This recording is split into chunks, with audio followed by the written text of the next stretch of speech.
সনাতনী হিন্দুর যারা ওপরের দিকে রয়েছে না, সাধু সন্ত, তারা পশ্চিমবাংলার সবচেয়ে বেশি যাকে রেসপেক্ট করে তার নাম মমতা ব্যানার্জি। কি বলে জানেন, ও তো মা কা আধার হ্যায়, মা কা শক্তি হ্যায়। তোমরা পশ্চিমবাংলায় বিজেপিটা অনেক ভালো করতে যদি তোমরা পুরনো বিজেপি দিয়ে পশ্চিমবাংলা চালাতে। এমনকি নতুন যে এসছে, সে প্রথম থেকে বিজেপি করছে, সে করলেও তোমরা ভালো চালাতে। কিন্তু এই তৃণমূল থেকে নিয়ে যে শুভেন্দু অধিকারীর মতো লিডারকে নিয়ে যে তোমরা যে বিজেপি করে দিয়েছো, তোমাদের বিজেপির নিজেদের মধ্যেই ঝগড়া আছে এবং প্রমাণ হয়ে যাবে। তুমি দেখো, Suvendu Adhikari is worthless political leader in politics 2026-এ।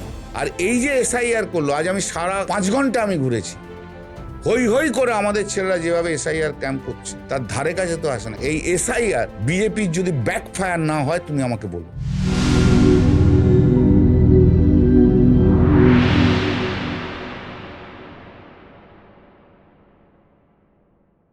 What about Suvendu Adhikari?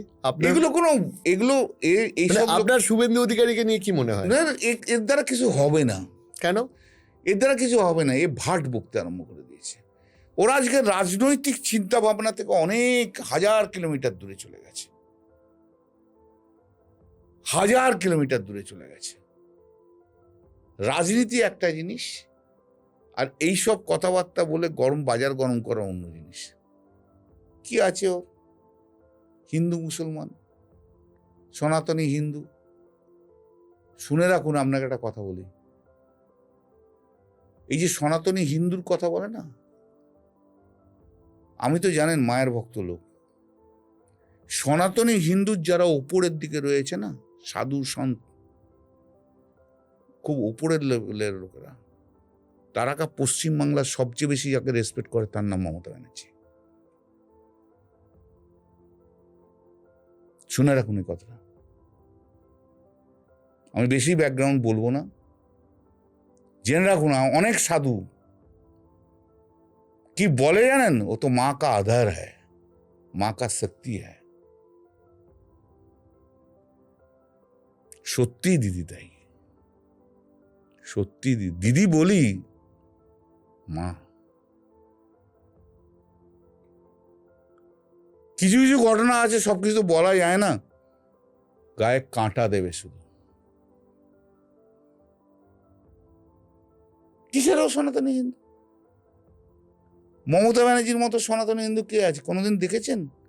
সমস্ত ধর্মকে নিয়েই যারা, মানুষকে নিয়ে যারা চলে, তারাই হচ্ছে আসলি হিন্দু। সনাতনী হিন্দু মানে, ও যে ডেফিনেশনটা তৈরি করে দিয়েছে, ওর ভাষায় সনাতনী হিন্দু মানে হচ্ছে এই উত্তরপ্রদেশ আর নর্থ ইন্ডিয়ার যে কটা আছে হিন্দু আছে, সেগুলো হচ্ছে সনাতনী, হচ্ছে বাঙালি হিন্দুরা সনাতনী হিন্দু নয়।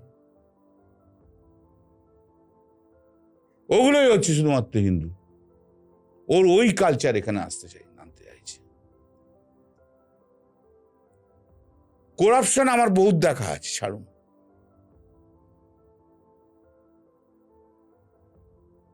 এই যে নরেন্দ্র মোদী বলেন, খুদ নেই খাউঙ্গা, খানে ভি নেই রুঙ্গা কিসি কো, ও আগে ওর অপোজিশন লিডারকে সামলাক, তারপর বলবে। কিন্তু বিজেপির যে জায়গাটা, যা কালকেও আমার একটা ইয়ে ছিল, স্ট্যান্ডিং কমিটি মিটিং ছিল, সবাই যেখানে বলছিলেন, ওরাও জানে শুভেন্দু ছাড়া বিজেপির কিছু নেই ইন বেঙ্গল। ওরা শুভেন্দুকে ওইভাবেই দেখে, যার জন্য শুভেন্দুকে একটু সব ভালো সম্পর্ক অমিত শাহ রাখতে চায়। আর শুভেন্দুর যে কিছু নেই, এটা ওরা জানে না। এবং আমি ওদেরকে কি বললাম জানেন তো, বাংলায় বলে দিচ্ছি, তোমরা পশ্চিমবাংলায় বিজেপিটা অনেক ভালো করতে যদি তোমরা পুরনো বিজেপি দিয়ে পশ্চিমবাংলা চালাতে। এমনকি নতুন যে এসছে, সে প্রথম থেকে বিজেপি করছে, সে করলেও তোমরা ভালো চালাতে।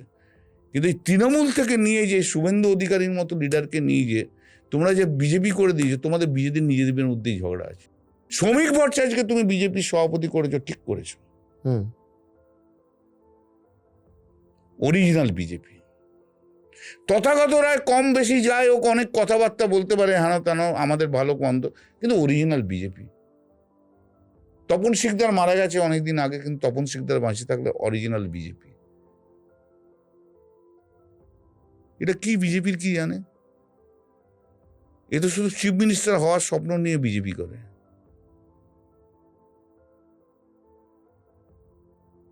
স্বপ্ন নিয়ে পার্টি করতে এলে না কিচ্ছু হয় না গো। For the people. রাজনীতিতে করতে হলে আমাকে যদি আমার উদ্দেশ্য থাকে আমি ওই জায়গাটাকে অ্যাচিভ করবো, তবে আমি পলিটিক্স করবো, তাহলে তুমি কিছুই করতে পারবে না। এখন তো সব টার্মস দিয়ে দেয়, আমি যাব, আমাকে তাহলে এখানে এই মন্ত্রী করতে হবে, আমাকে ওই করতে হবে, আমাকে এই করতে হবে, আমাকে প্রেসিডেন্ট করতে হবে, এইসব টার্মসে আজকাল রাজনীতি চলে দল শিফট করবার সময়।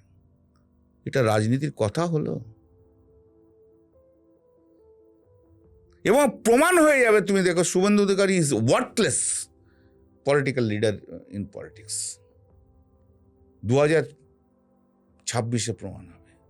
আর এই যে SIR করলো, আজ আমি অন্তত 5 ঘন্টা আমি ঘুরেছি, হই হই করে আমাদের ছেলেরা যেভাবে SIR ক্যাম্প করছে তার ধারে কাছে তো আসে না। এই SIR বিজেপির যদি ব্যাকফায়ার না হয় তুমি আমাকে বলো। 2026 রেজাল্ট বেরোনোর পর ডেকো আমাকে, আর আজকের কথাগুলো লিখে রেখো। আমরা একদম শেষ দিকে চলে এসেছি। আমি শুধু একটা জিনিস জিজ্ঞাসা করব, আমি এটা আপনাকে জিজ্ঞাসা করতে পারছি বিকজ আজকের ডেটের বহু নেতার মতো আপনাকে কেউ কোনোদিনও ডাকার সাহস পায়নি, ইডি হোক বা CBI হোয়াট এভার।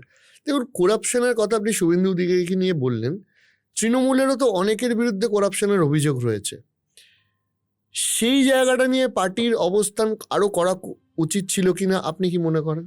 দেখো, করাপশনের বিরুদ্ধে যাদেরকে সত্যিকারের চার্জ রয়েছে তাতে পার্থকে ধরেছে, পার্থকে নিয়ে তো পার্টি সাপোর্ট করেনি, তাকে প্রমাণ করে দিতে হবে। তবে আমার যদি ব্যক্তিগত মতামত বলো, আমার ব্যক্তিগত মতামত হচ্ছে পার্থ চ্যাটার্জি মানুষের অনেক ক্ষতি করে দিয়ে গেছে। আমি কোনোদিন ভাবতেই পারিনি পার্থ এটা করতে পারে। অনেক ক্ষতি করে দিয়েছে, এটা আমি ভাবতেই পারি না। পার্টির তো কোনো দোষ নেই, অনেক ইনভেস্টিগেশন হয়েছে, CBI, ED, হেন তেন, কারণ। এবং অভিজিৎ গঙ্গোপাধ্যায় যখন জজ ছিল তখন তো কখন মমতা ব্যানার্জিকে অ্যারেস্ট করবো, কখন অভিষেককে অ্যারেস্ট করবো, তার জন্য ঝিঁকে পড়েছিল, করাতে তো পারেনি। এতদিন হয়ে গেছে, কোনো এভিডেন্স তো নিয়ে আসতে পারেনি। অভিষেককে যেভাবে বারবার ED ডেকেছে, কোনো এভিডেন্স আছে? এগুলো পলিটিক্যাল হ্যারাসমেন্ট। আর যাদেরকে অ্যারেস্ট করেছে তাদের আলটিমেটলি ট্রায়াল হবে, ট্রায়াল হলে তারপর বোঝা যাবে। পার্টি তো শক্ত স্ট্যান্ড নিয়েছিল, পার্থকে তো সাসপেন্ড করেছিল। আরেকটা কথা, সব থেকে বেশি ভোকাল হতে আপনাকে দেখেছি এই যে তৃণমূল থেকে বিজেপি যাওয়াটা, যে যেমন আপনি মনে করেন যে বিজেপির ক্ষতি হয়েছে, বহু ক্ষেত্রে তো বিজেপি থেকেও হঠাৎ করে তৃণমূলে আসাটা দেখো আমি ইমেজ নষ্ট করে বলে। এটা তো, আমি তো তৃণমূল থেকে বিজেপি, বিজেপি থেকে তৃণমূল, এপার ওপার কোন পারে জানি না, আমি সব পারেতেই আছি, সে তো আছে, হয়েছে।